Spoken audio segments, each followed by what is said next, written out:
Welcome. The topic we'll be discussing in this lecture is the protocol architecture of GSM, Global System for Mobile Communication. Okay.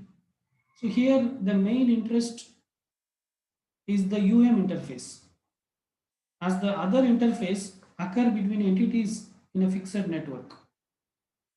Okay. Whereas UM interface is the one which is something between mobile stations and BTS. UM interface is the one which is between mobile station and the uh, BTS, okay, base transceiver station. Uh, Whereas the other interfaces occur between entities in a fixed network, okay. So other networks or other interfaces are something which connect some part of the mobile network with a fixed network.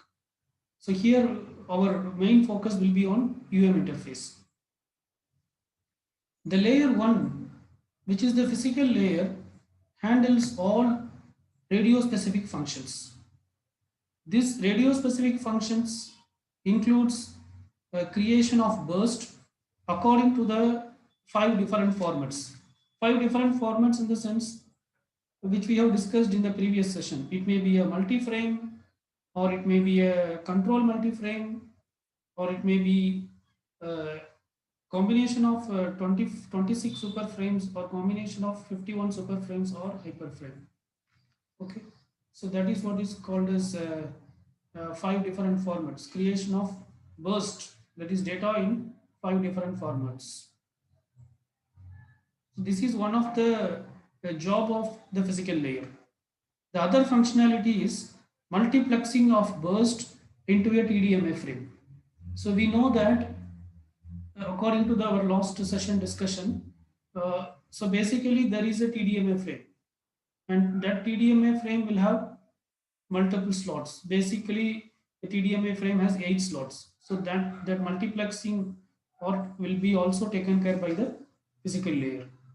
And also it does synchronization with the BTS, base transceiver station. It also detects the idle channels and measurement of channel quality on the downlink. These are the major functionality of the physical layer. Okay, these are the major functionality of physical layer. And the physical layer at UM uses GMSK for digital modulation. Okay, it uses one type of modulation technique for digital modulation, and that is called as GMSK. Okay, and performs encryption and decryption of data. But this encryption is not an end-to-end encryption. It is an encryption only between MS and BSS. Okay, so this is an encryption between MS, that is mobile station, and BSS, that is a base station subsystem. Okay, over the air interface. Synchronization, or this synchronization, it includes the synchronization also includes correction of the individual path delay between MS and BTS. Okay, so it also, synchronization also includes correcting the path delay between the mobile station and the BTS, base transceiver system. Okay. Because all mobile stations within the cell use the same BTS, so they must be synchronized. So they must be synchronized with the BTS. Okay, so the BTS generates the time structure of frames, slots, etc. Okay, here one of the problem is of different round trip time, depending on the depending on whether an MS is, whether a mobile station is close to a BTS or not. Based on that, the round trip time may vary. If the MS is close to the BTS, it will have a short round trip time. If the MS is close to the BTS, it will have a short round trip time. Okay. But if the MS is away from the BTS, if the MS is away from the BTS, say If an MS is 35 kilometer away from the BTS, then uh, then it will exhibit a round trip delay of around 0.23 millisecond. Then it will exhibit a round trip time of around 0.23 milliseconds. Okay, so this is protocol architecture of the protocol architecture of GSM, right? So we'll be discussing all these layers. So if you see mobile station, these are the various layers. Radio, which is a part of physical layer, LAPDM, RR, MM, all these things we'll be discussing. And in BTS, we have these layers, okay? And in BSC, we have these layers, and in MSC, so these layers. So we'll be discussing all these layers as this lecture proceeds. So here there are many terminologies. So radio is a part of physical layer. LAPDM, LAPDM stands for Link Access Procedure for D channel. Link Access Procedure for D channel. RR stands for Radio Resource Management. Radio Resource Management. Okay. MM stands for Mobility Management. MM stands for Mobility Management. CM stands for Call Management. CM stands for Call Management. Okay.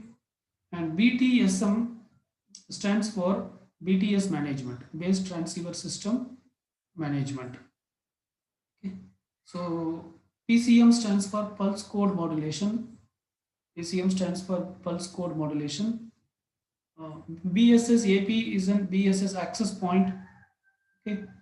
RR is nothing but Radio Resource Management. RR dash is a sub part of RR. Okay. This is also one part of Radio Resource Management. And SS7 stands for Signaling System number 7. Okay. So these are the various terminologies here used. So let us continue with our discussion. So what we are discussing in the sense, the round trip time may not be same for all the MS. There is a problem with the round trip time, because the round trip time will be different for different mobile station. If the mobile station is close to the BTS, then the round trip time will be less. The MS that is 35 kilometers away from the BTS will experience a round trip delay of around 0.23 millisecond. Okay, if the MS is far away, if the MS far away used the slot structure without correction, so we are basically discussing why correction is required. Okay. So synchronization also includes correction of the path delay. Okay. So if the MS which is far away, if it is working without correction, then large God space would be required. Okay. As already 0.23 milliseconds itself, it is 40 percentage of 0.577 millisecond. 0.23 millisecond is 40 percentage uh, of 0.577 millisecond. Okay, 0.577 millisecond is nothing but 577 microsecond, which is the duration of one slot. As we have discussed in the last session. Okay, but out of that, for the round trip delay itself, 40 percentage of the time is going. So it means that for the actual data, then you have only 0.577 minus 0.23 time. Okay, right? Therefore, the BTS will send the current RTT to the mobile station. So the BTS will send the current RTT to the mobile station that I am receiving your data with this much delay. With 0.23 millisecond delay, I am receiving your data. Like that, it will inform. Okay, then accordingly, MS will adjust its access time so that all the bursts reach the BTS within their limits. Okay, so this is to ensure that the data is reaching the BTS within the time limit. Okay, so this mechanism will reduce the God space to only 30.5 microseconds or 5%. So as we have discussed in the previous cases, the God space duration is 30.5 microseconds. Okay. So, so adjusting the access is controlled via a variable called timing advance. The adjusting the access is controlled through a variable called timing advance. A burst can be shifted maximum up to 63 bit times earlier. Okay. So which is with each bit having a duration of 3.69 microseconds. Okay. So which results in the 0.23 millisecond needed, right? So we cannot reduce less than 0.23 millisecond. Okay. As the variable timing advance cannot be extended, a burst cannot be shifted earlier than 63 bit. As the variable timing advance, this variable timing advance cannot be extended. So the burst cannot be shifted before 63 bit. Okay, it cannot be shifted beyond 63 bit, right? It cannot be shifted beyond 63 bit. So we cannot reduce that RTT less than 0.23 millisecond. Okay. Because of this, the 35-kilometer maximum distance between an MS and BTS, it might be possible to receive the signals over long distance. To avoid collisions at the BTS, access cannot be allowed. So the main task of the physical layer includes channel coding and error detection and correction. The main task of the physical layer includes channel coding and error detection and error correction. Okay. So for channel coding, the physical layer mainly uses a technique called forward error correction scheme. So what this forward error correction scheme does in the sense, it will add redundancy to the user data. It will add redundancy to the user data, allowing for the detection and correction of selected errors. Allowing for the detection and correction of selected errors. Okay. The power of the forward error correction algorithm depends on the amount of redundancy, a coding algorithm, and interleaving of data to minimize the burst errors. Okay. So the power of the FEC scheme depends on the amount of redundancy, coding algorithm, and interleaving of data. Okay. So that is what it is mentioned here. You can see. Okay.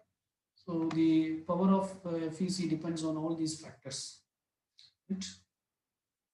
FEC is also the reason why error detection and correction occurs in layer 1 and not in layer 2 as in ISO OSI model. In ISO OSI model, the forward error correction takes place in layer 2, in data link layer. But in GSM protocol architecture, it takes place in the physical layer. Okay? Because FEC forward error correction is used, so that can be done at the physical layer itself. Okay, the GSM physical layer tries to correct error. Okay, and it does not deliver erroneous data to the higher layer. So here the physical layer itself will try to correct the error, and no error data will be passed to the higher layers. Okay, and different logical channels of GSM use different coding schemes with different correction capabilities. Right. So it is not that all channels use the similar coding schemes. No, different logical channels of GSM use different coding schemes with different correction capabilities. Okay. So different logical channels in the sense speech channel, data channel, video channel, this type of channels. Okay. So with respect to the type of content being delivered, the coding schemes and correction capabilities will vary. For example, if you take speech channel, speech channels need additional coding of voice data. It needs additional coding of voice data for converting uh, the data uh, after analog to digital conversion. Okay? Voice is basically initially it will be in analog format, right?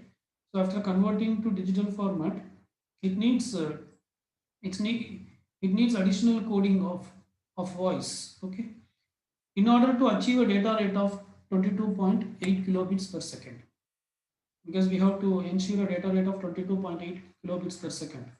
For that, it needs some additional coding techniques. Okay, so uh, so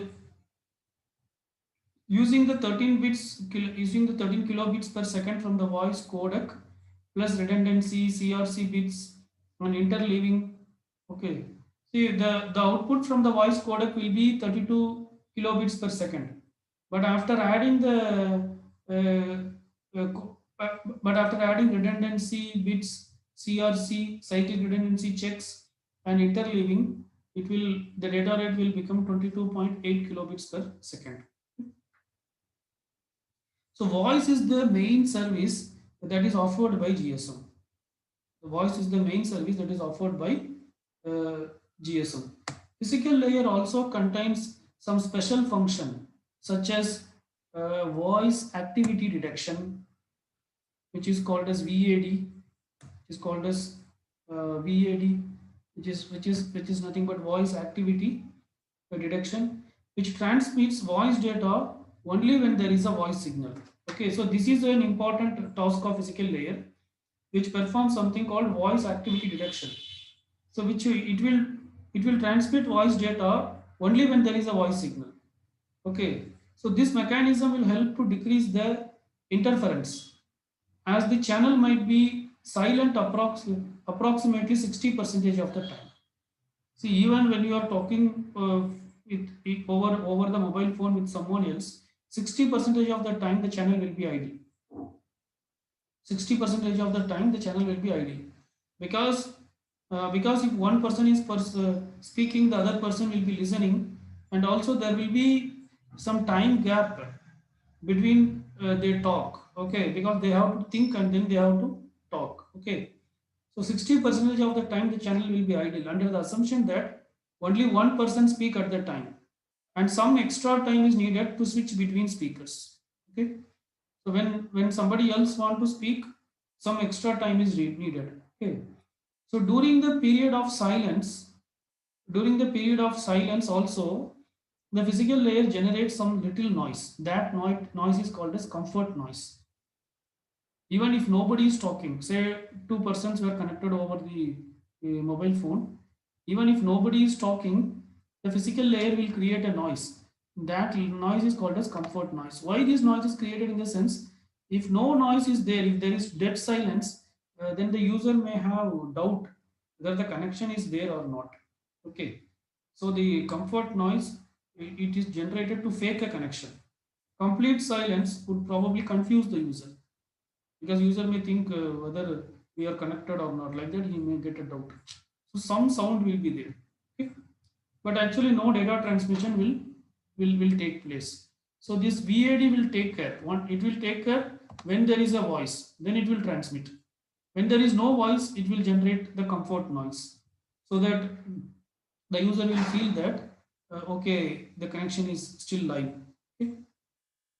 The noise is also adapted to the current background noise at the communication partner's location. Okay, this comfort noise, whatever it is created, it will adapt to the background noise.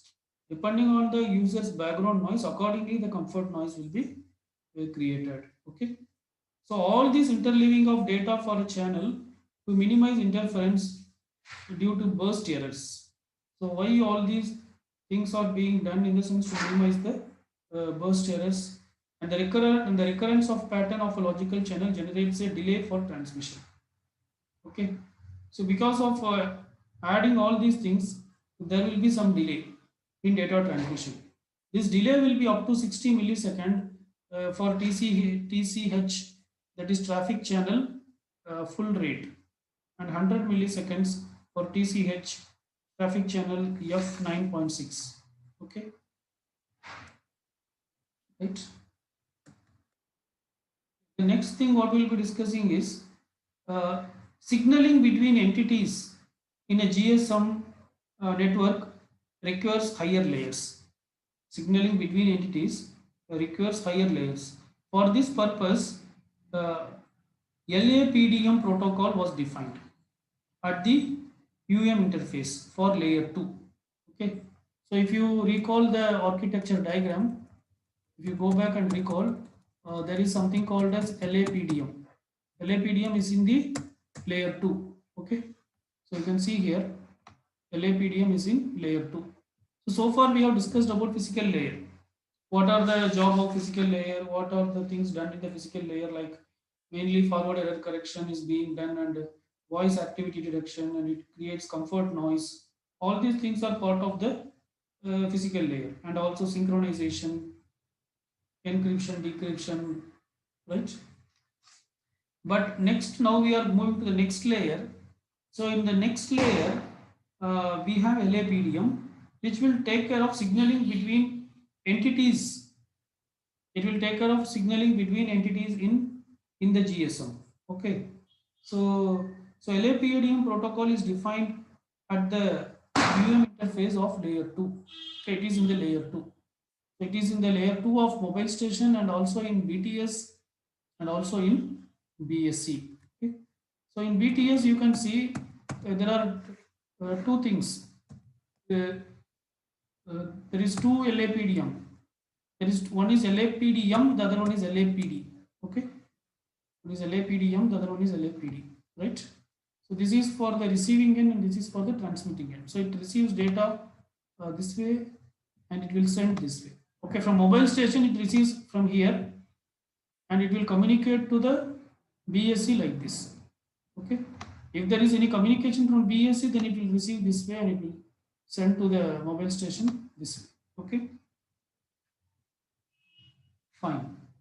So LAPDM, as already discussed, it stands for Link Access Procedure for D channel.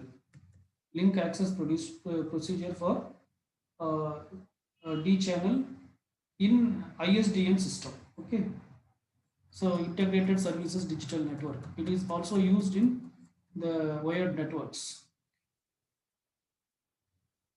LAPDM is a lightweight LAPD.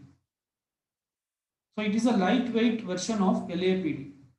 LAPD is link access procedure for D channel. So here we are calling LAPD-M, where M stands for mobile. So LAPD-M is a lightweight version of LAPD because it does not need synchronization flags for checksumming for error detection. Because LAPD-M here need not performs synchronization and checksumming for error detection because already that is being done by physical layer. Yes, in the physical layer we have discussed, right? Physical layer is doing error correction, synchronization, all these are taken care by physical layer. But if you take in fixed networks, in ISDN networks, that is the job of LAPD. That is the job of LAPD, link access procedure for the D channel. But coming to LAPDM, LAPDM is the mobile version. This is a light version. This is a light version of LAPD, so it will not perform synchronization and error correction things because that has been already taken care by the physical layer of GSM. Okay, so what LAPDM does? So what LAPDM does? LAPDM offers reliable data transfer over connections. So the job of LAPDM is to offer the reliable data transfer. It should ensure that the data transfer is reliable. Okay, that is its primary goal. It should ensure that the data transfer is reliable over the connections. It also performs resequencing of data frames. It also performs resequencing of data frames and flow control. Resequencing of data frame in the sense when the data is received in the receiver, it is not necessary that it should receive in the same order that was sent by the sender. No, it may receive in different order. But before going to the actual receiver, it should be properly sequenced. Okay, so that uh, it will make a meaningful statement. For example, I may ask, "Hi, how are you?" But this data, when it reaches the receiver end, it may go, you may go first, R may go next, hi may go next, how may go next. So you, hi, or how, like that it will go. But it is the job of LAPDM to put it in the proper sequence, and then it should give to the end user. Okay, that is called as resequencing. And also it performs flow control. Okay, flow control means how much data can be transmitted at a time depending on the buffer, all these things. Okay, so as there is no buffering between layer one between layer 1 and 2, LAPDM has to obey the frame structures, recurrence patterns, etc. defined for the interfaces. Okay. And the other services provided by LAPDM includes segmentation and reassembly of data. It also takes care of segmentation and reassembly of data. Segmentation means when there is a large packet, so there is something called as maximum data transfer unit. At a time, only this much you can transfer. That is something which is for any network. But if your packet size is larger than the maximum data transfer unit, then the packet will be divided into multiple packets and then it will be sent. Again, in the receiving end, it should be reassembled. Okay. Again, in the receiving end, it should be reassembled. So this is taken care by LAPDM. Okay. And also it takes care of acknowledgement and unacknowledged data transfer. It also takes care of acknowledged and unacknowledged data transfer. So these are the job of the layer 2. So the main protocol in layer 2 is LAPDM. LAPDM is the light version of LAPD. LAPD is something which is available in ISDN. We call it as light version because it need not perform synchronization and checksumming because that is already being taken care in the physical layer. The other jobs that it performs is resequencing of data frames, flow control, and also it performs activities like segmentation and reassembly of data, and also it takes care of acknowledged and unacknowledged data transfer. So this is the job of layer 2. Okay, fine.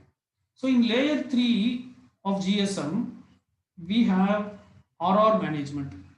In layer 3 of GSM, we have RR management, which is radio resource management. Which is radio resource management. Okay. So this is a part of RR dash. This radio resource management is a part of RR dash, which is located in BTS. Already in the diagram, if you refer, there is RR dash. RR dash is in BTS. Okay, one part of RR dash is RR, whereas RR is located in the mobile station. Okay, RR is located in the mobile station. Okay, and the remaining part is in the BSC. Okay, so there is a RR dash in BSC also. So one part uh, one part of this in the mobile station and another part in the BSC. Okay, the functions of RR dash are supported by BSC. Okay, base station controller through the BTSM, base transceiver system, base transceiver station management. Okay. So the main task of RR, radio resource management, is to uh, set up radio channel, maintenance and release of radio channels. This is the main task. Its main task is to set up, maintain and the release of radio channel. Okay, it is its job to set up the radio channel, maintain the radio channel and release the radio channel. Channel means at which frequency the communication should happen, how long that frequency can be used, setting up, maintaining and releasing. Okay, so that is the primary goal of RR.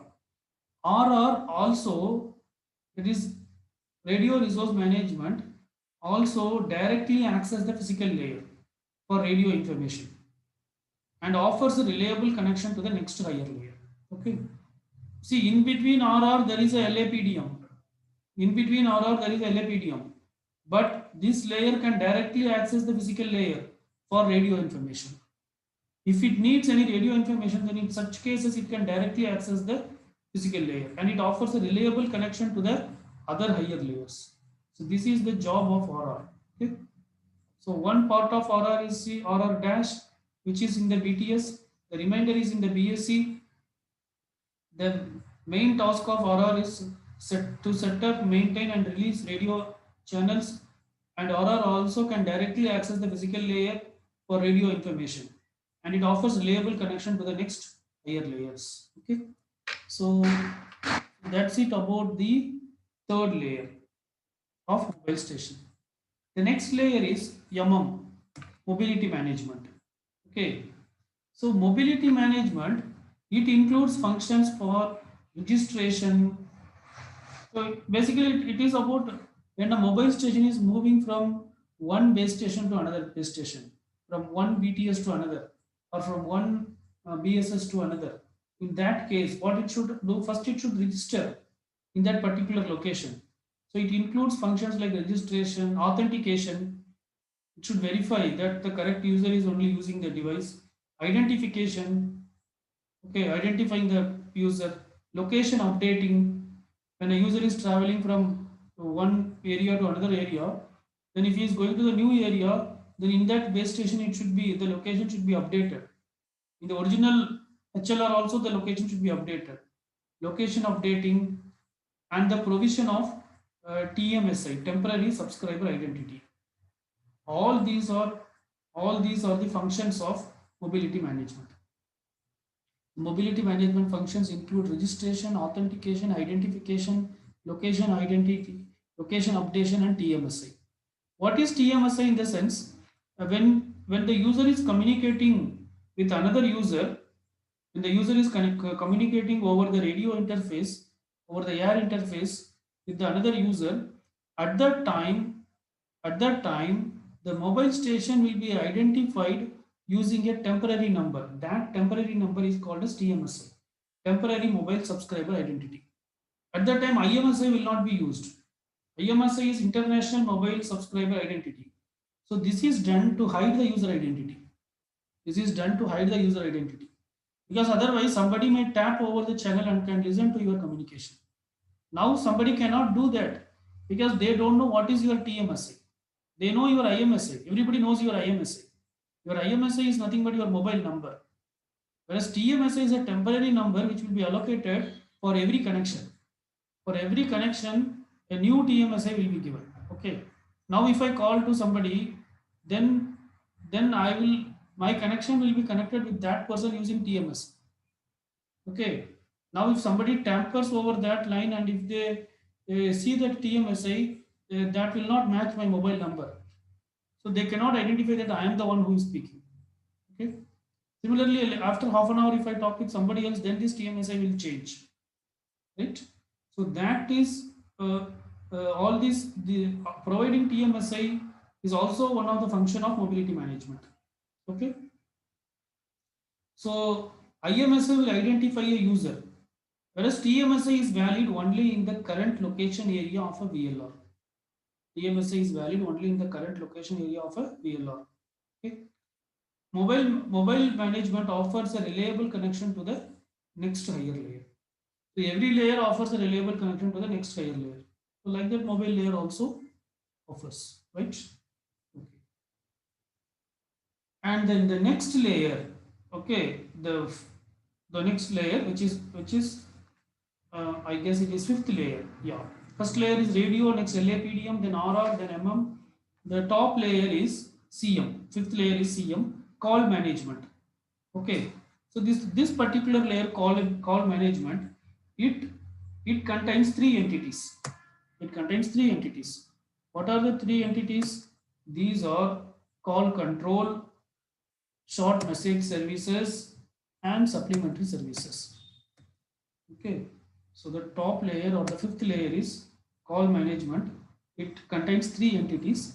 These three entities are call control, SMS, short message services, and supplementary services. Okay, SMS allows for message transfer using the control channels. Using the control channels such as SDCCH and SACCH. SDCCH already we have discussed. It is standalone dedicated control channel. Okay. and SACCH is slow associated dedicated control channel. Okay, so using that, the short message services or SMS uh, works. Okay, so supplementary services, it includes services like call identification, redirection, call forwarding. All these are part of supplementary services. Okay, and CC, the next entity is CC. CC stands for call control. This call control provides a point-to-point connection between two terminals. Call control provides a point-to-point connection. Call control, it provides a point-to-point connection between two terminals and used by higher layers. It is used by higher layers for call establishment, call change, call clearing, and change of call parameters. Okay. CC refers to call control management, call control management. Okay. And CC provides a point-to-point connection between two terminals. It provides a point-to-point connection between two terminals. It is used by the higher layers. It is used.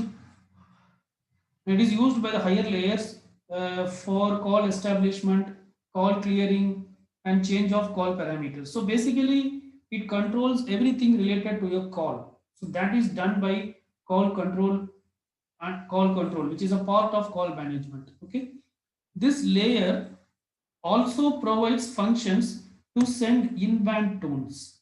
To send in-band tones called dual tone multi-frequency over the GSM network. Okay.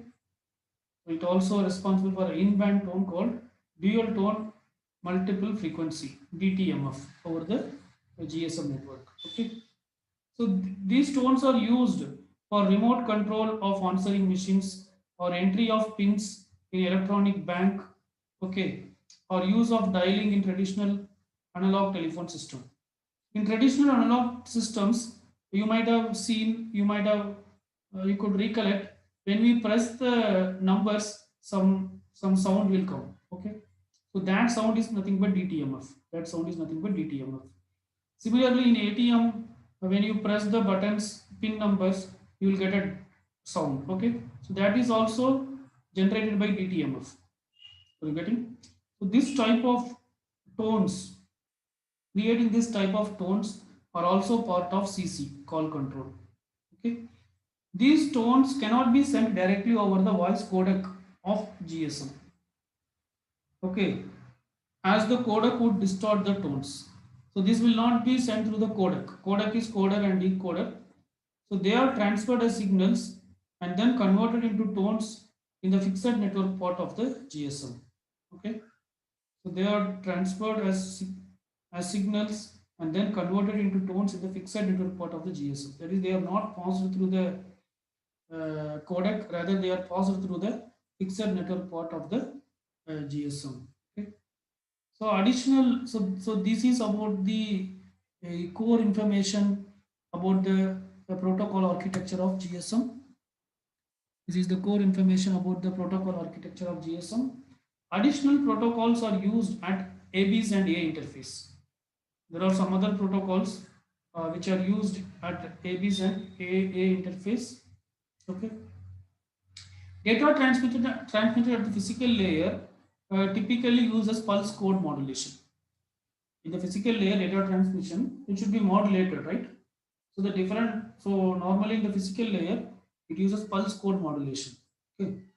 Uh, the PCM, the pulse code modulation system, modulated system, offer a transparent 64 kilobits per channels.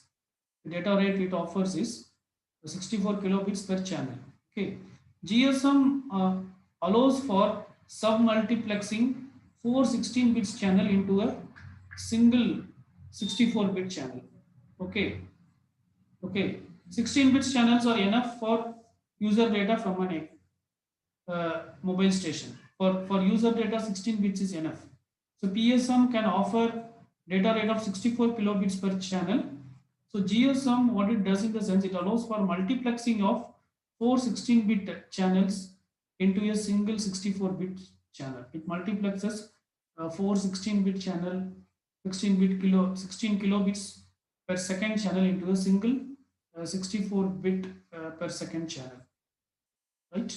The physical layer at the A interface uh, also includes leased lines with with 2048 with 2.048 megabit per second capacity. Okay, it also includes leased line with 2.048 megabits per second uh, capacity. Okay, and LAPD is used for layer 2 at ABs, because that is the interface with the ISDN, and it uses BTSM for BTS management. Okay, there is a signaling system 7, SS7 is used for signaling between an MSC and BSC. Okay, this protocol also transfers all management information between MSC, HLR, VLR, authentication, okay, equipment identity register, all these things. Okay. An MSC can control a BSC, an MSC can control a BSS via a BSS application port, okay, which is called as BSS AP. There is a component BSS AP in the GSM protocol architecture, which is nothing but BSS application port. Okay, so MSC control BSS uh, via this particular BSS application port. Okay, so so this is about the protocol architecture of GSM. So we have discussed the various layers, its functionality, and and and and how it works, all those things. Okay. So basically the physical layer, which is the radio layer, it deals with synchronization, forward error correction, uh, uh, kind of stuffs. Okay, and and and then LAPDM, and LAPDM, it takes care of uh, the physical layer also takes care of actions like voice activity detection, comfort noise, all those things. And then the second layer is LAPDM, which is a light version of LAPD, which does not include synchronization and error correction, because that is already being taken care by the layer 1. It performs resequencing of data frames, flow control, segmentation, reassembly of data, acknowledged or unacknowledged data transfer, all these things. And in layer 3, we have RR, radio resource management, so which will take care of setup, maintenance, and release of radio channels. And MM mobile management, it takes care of functions like registration, authentication, identification, location updating, and provision for TMSI, temporary mobile subscriber identity. And call management, it provides services like call control, short message service, supplementary service, and also it is responsible for providing the DTMF, dual tone multiple, uh, dual tone multiple frequency. Okay, and in physical layer, the modulation used is pulse code modulation, and the signaling which is used between MSC and BSC is SS7, signaling system number 7. Okay, so this is the brief overview about the GSM protocol architecture. Fine, let us stop here. Thank you.